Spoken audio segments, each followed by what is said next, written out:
Starting rotation is experienced guys. The back end of our bullpen is Kenyon Yovan and Ryan Nelson and Parker Kelly. And in the middle, those 5 electric arms, we have high expectations on all those guys. Last year, a guy like David Peterson, really the face of the program, face of the team. This year, it seems like a little bit more of a mix of different guys. Do you agree with that? And how do you feel that changes the team going from a guy like Peterson that, you know, really stole the spotlight at times? Well, he sure filled that Friday night start position up in a big way, and unfortunately there wasn't enough Davids on the mound or in the field or collectively, and he was the story of the 2017 Ducks. And Matt Mercer's going to be our Friday guy. Hopefully he can fill those shoes just like we've had others like Tyler Anderson and Alex Cadell that have been great Friday night starters and set the tempo from the defensive side of it. And then it'll be Cole Stringer and James Acuna after that. And, I hope that, it's hard to duplicate what Peterson did, all those strikeouts and striking out 17 in one game and 20 in another. And what I hope is that Merce can finally be consistent, because we've seen flashes of brilliance from him, but we've also seen that inconsistency, similar to David, in his freshman and sophomore year. So hopefully his step forward can be just as drastic as David's was. He can set a good example for us and be really the backbone of our pitching staff. So that Friday night start is so critical. You mentioned how familiar you are with Loyola Marymount. You guys are seeing them 4 times early on this year. What can you take from the game last year and maybe use as a jumping spot to start off this year playing them so much? Well, they've got different personnel. We do. They lost a lot of their personnel from last year. It was a midweek game. The familiarity of Coach Gill, who I actually hired as my first coaching staff to come up here. He never coached a game up here because he was such a good coach. He got offered the job at Loyola Marymount, and so we lost him. But Coach Gill's coached with me at Fullerton and played for me at Fullerton and coached with me in Team USA. And so it'll be a little bit of a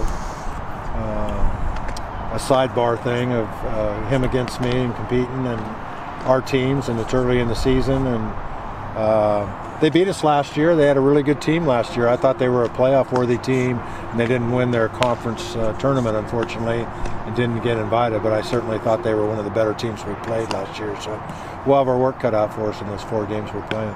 With such a young team and jumping into such a competitive matchup, how do you kind of calm the nerves of the younger players and get them ready? Or do you focus on the leadership? Well, we just spent about 40 minutes talking about what to expect with them, the routine, when we take infield, when we get off the bus, what we do, and try to slow that process down and alert them about how to manage that. Getting ready for a new season. You got a tournament this weekend in Las Vegas. Kind of how's this team coming together personality-wise? What do you see as the strengths of the unit so far? Yeah, so we got some good chemistry. It's always pretty good this time of year. Everybody's excited going in the season. But I think we got a competitive group with a chip on our shoulder coming off the last 2 years, just not performing how we wanted to. So I think going into this year with that, with some quality leadership is going to be a real positive sign for us. You still got a lot of young kids, though. I think there's like 20 sophomores and juniors in the mix, and you're one of the old guys.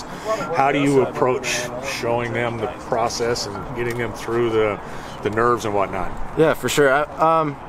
We do have a lot of young guys. There's a lot of new guys, but a lot of the sophomores had a lot of experience last year as freshmen. They're coming back as experienced guys. They're veterans as far as we're concerned at this point, and we're counting on them for some leadership. But then we also got a good core of some seniors and juniors that really know what they're doing, and the confidence from them, just knowing where we've been, just relaying that down to the younger guys for what to expect is going to be big, I think. You mentioned leadership. How do you replace a guy like David Peterson, who is such a stud on the hill for you guys?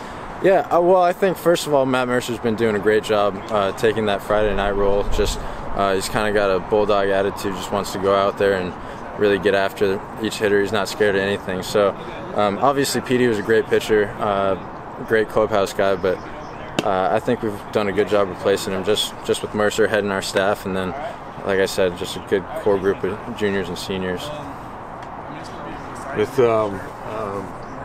you, as like I say, as one of the senior guys, do you come into the season with identifying personal goals, or do you just kind of look at everything through the team lens? And if you do have personal goals, what is it you want to work on and improve on this year?